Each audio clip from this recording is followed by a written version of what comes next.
जो अपने साथ हम उनके साथ और जिसका अपने को साथ उसका ही विकास, हे धोरण जाहीरपणे मांडताना अनेकांना कुठेतरी मनात दुगदुग वाटली असेल, पण या माणसाने मात्र ती धमक दाखवली. हे असं बिनदिक्कतपणे बोलणारा, जाहीरपणे मांडणारा हा एक वेगळा नेता बंगालमधून तयार होतोय.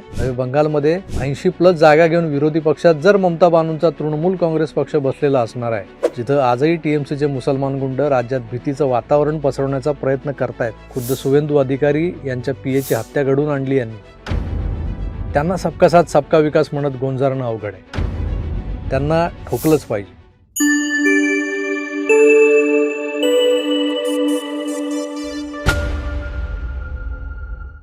बंगालमध्ये सत्ता परिवर्तन झालं, त्यानंतरची भाजपची ती जाहीर सभा आपण पाहिली. शुवेंदू अधिकारी हे बंगालचे नवे मुख्यमंत्री बनणार हे त्या सभेआधीच जाहीर झालं होतं. खरं तर या शुवेंदू अधिकारी नावाच्या नेत्याला एक वादग्रस्त, तितकीच थोडीशी डागाळलेली पार्श्वभूमी आहे असं म्हणता येईल. आणि एकंदर त्या अनुषंगानं विरोधकांना मागच्या काही दिवसांपासून सोशल मीडियावर जो ठराणा लावला आहे की अजून एक आयात केलेला मुख्यमंत्री भाजपला मिळाला आणि मग त्यांच्या त्या मागच्या काही त्या चीट फंडमधल्या वगैरे ज्या काही गोष्टी आहेत, काही स्टिंग ऑपरेशनचे व्हिडिओज आहेत, ते दाखवण्याचे उद्योग केले गेले.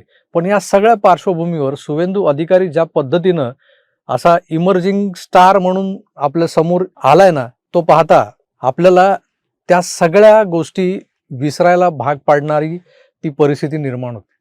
कारण काय आहे की शुवेंदू अधिकारी हे नाव जेव्हा मुख्यमंत्री म्हणून जाहीर झालं, तेव्हा एक असंही म्हणता येईल की पश्चिम बंगालसारख्या राज्यातली स्थिती पाहता तिथं हाच माणूस कसा योग्य आहे हे ठरवणाऱ्या केंद्रातल्या नेत्यांना आपण धन्यवाद दिले पाहिजेत, आपण मानलं पाहिजे त्यांना.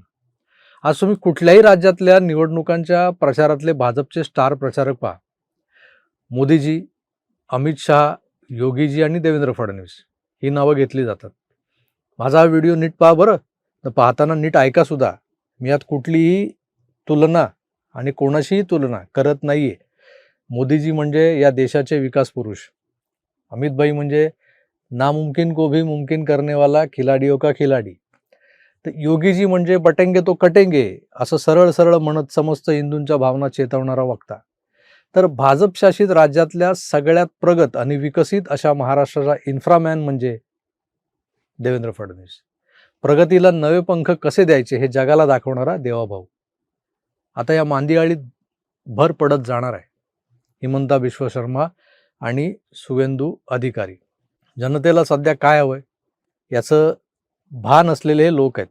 आता हिमंता बिश्व शर्मांचंच घ्या ना, त्यांचे टार्गेट्स ठरलेले होते हो इलेक्शनच्या आधीच. म्हणजे तुम्ही निवडणुका झाल्या, जिंकलात आणि मग नंतर फुशारक्या मारायला काहीतरी डायलॉगबाजी केली तर समजू शकतो. हा माणूस एवढा कॉन्फिडंट होता, निवडणुका जिंकण्याआधीच यांचं योजनाबद्ध रीतीनं काम करणार आहे ते हे ठरलेलं आहे. जिंकल्यावर पहिलं काम काय तर नहीं, वो तो पहले खेरा को पेलूंगा, फिर खेरा से नाम निकालेगा तो बाकी को पेड़ा बनाऊंगा. मोदी शहानंतर एवढं स्पष्ट बोलणारं अजून कोण आहे? योगीजी बोलतात. कारण त्यांच्या राज्यातलं मुसलमानांचं प्रमाण, त्यांची मतटक्केवारी, त्यांच्या मागच्या टर्ममध्ये दिलेल्या त्यांनी सुविधा, पण त्यानंतरही त्या जमातीनं दाखवलेला आपला हिरवा रंग. यानंतर खरंच मोदीजींच्या सबका साथ सबका विकासवाल्या घोषणेचं आता काय करायचं असा एक प्रश्न पडला होता. त्यात एक हात में लॅपटॉप और दुसरे में कुराण असा जो धार्मिक समतोल साधण्याचा पंतप्रधानांचा विचार होता. त्या विचारांनी विपरीत परिणाम येत आहेत हे आपण वारंवार सांगत होतो. पण त्यांच्याच पक्षात खुद्द मोदींच्या विचारांना विरोध करेल असा कोण आहे? बंगाल्यांमध्ये त्यांच्या स्वभावात मूलतः बंडखोरी ठासून भरलेली आहे. हा शुवेंदू अधिकारी असाच बंडखोर निघाला. त्यांनी बंगालमधली मागच्या 30 वर्षातली मुसलमानांच्या लांगुल चालण्याची परिसीमा स्वतः अनुभवलेली आहे. ममता बानू केवढी टोकालाजात मुस्लिम अनुनय करत होती हे त्यांना चांगलं ठाऊक आहे. आणि हे जे लोक ममता बानूंनी पोसून ठेवलेत ते काय हिंदुत्ववादी भारतीय जनता पक्षाला या जन्मात तरी मतदान करणार नाहीत. ही सत्ता मिळावी यासाठी आपण हिंदू मतांचं एकत्रीकरण व्हावं यासाठी जबरदस्त प्रयत्न केलेत, पण त्याला सुरुंग लावायला मुसलमानी वोट बँक्स तयारच होत्या. त्याही परिस्थितीत बंगाल जिंकलंय. मग जेव्हा आपली सत्ता आली आहे तेव्हा आपण आपल्या विरोधकांना आपलंसं करून त्यांना माणसाळवून घ्यायचं का? तर नाही, हे कधीच आपले होणार नाहीत याबद्दल खात्री असलेला माणूस अगदी स्ट्रेट फॉरवर्ड बोलतो.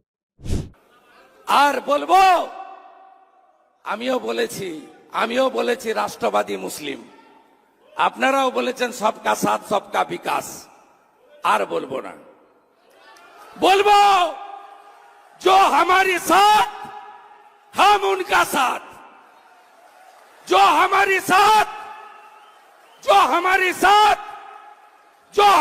साथ हम उनका साथ, सबका साथ सबका विकास।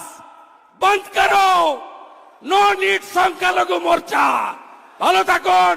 जय श्री राम, जय श्री राम, जय श्री राम। आता सबका साथ सबका विकास बस झालं, जिसका साथ उसकाही विकास हेच बंगालमधलं भाजपचं धोरण असणार आहे, हे यातून स्पष्ट झालंय.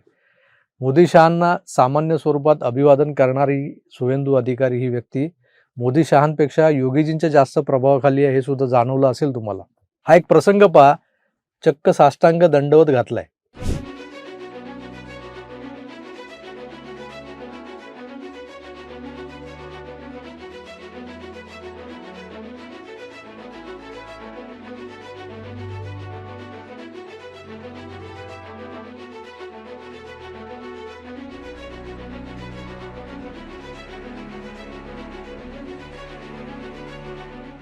योगीजींना साष्टांग नमस्कार घालण्याचं कारणही ते सांगतात बरं का. आपका एक साष्टांग प्रणाम था कल योगी जी को, बड़ा वायरल हो रहा है, क्यों ऐसा क्यों आपने किया?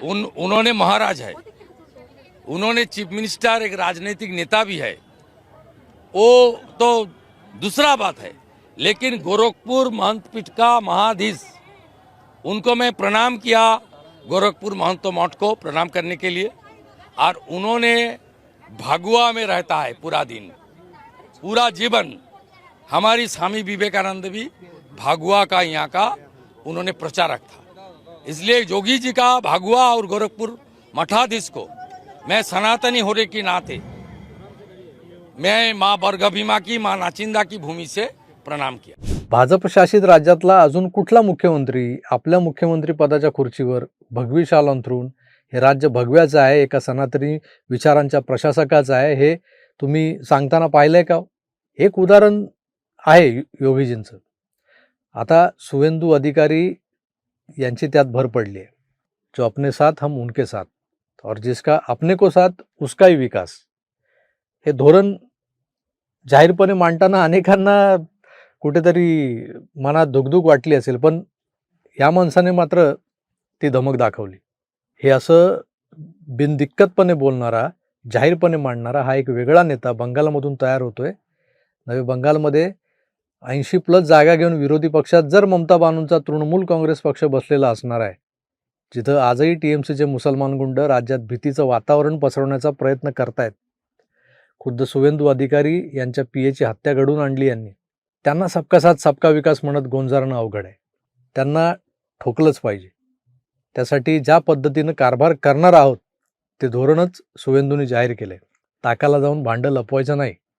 आहोत हिंदू तर होय मी हिंदूच, मी सनातनी, असं भगवाधारी योगींनंतर स्पष्ट सांगणारा हा आणखी एक नेता म्हणजे भारतीय जनता पक्षाच्या केंद्रातल्या जोडगोळीवरचा ताण कमी करणारा, भार कमी करणारा असा जो एक चमू बनतोय, अशी जी एक टीम नरेंद्र तयार होते, त्यातला एक धुरंधर ठरणारा एवढं निश्चित. आता हे झालं माझं परसेप्शन शुवेंदू अधिकारींबद्दल. ते प्रत्यक्षात किती तत्परतेनं काम करतील आणि भगवा, हिंदुत्व, सनातन या त्रिकोणाला अगदी विकासाभिमुखरित्या साकारणारं त्यांचं कार्यकर्तृत्व असेल की तेही पुन्हा त्याच मळवाटांनी चालणार आहेत, जिथं नेहमीच या सगळ्या अल्पसंख्याकांचं लांगुलचालन करण्याचा बोटचेपेपणा केला जातो. तर तसं होऊ नये अशी इच्छा आहे. पण तुम्हाला काय वाटतं? एकंदरच जे काय घडलं, जे काय मी तुम्हाला दाखवलं आता, त्यावर तुमचं मत काय? कमेंट्स करून जरूर व्यक्त व्हा. मी तुर्तास इथेच थांबतो. पुन्हा भेटूच. तोवर आपली काळजी घ्या आणि पाहत राहा आपलं आवडतं यूट्यूब चॅनल आकार DG9. धन्यवाद. नमस्कार.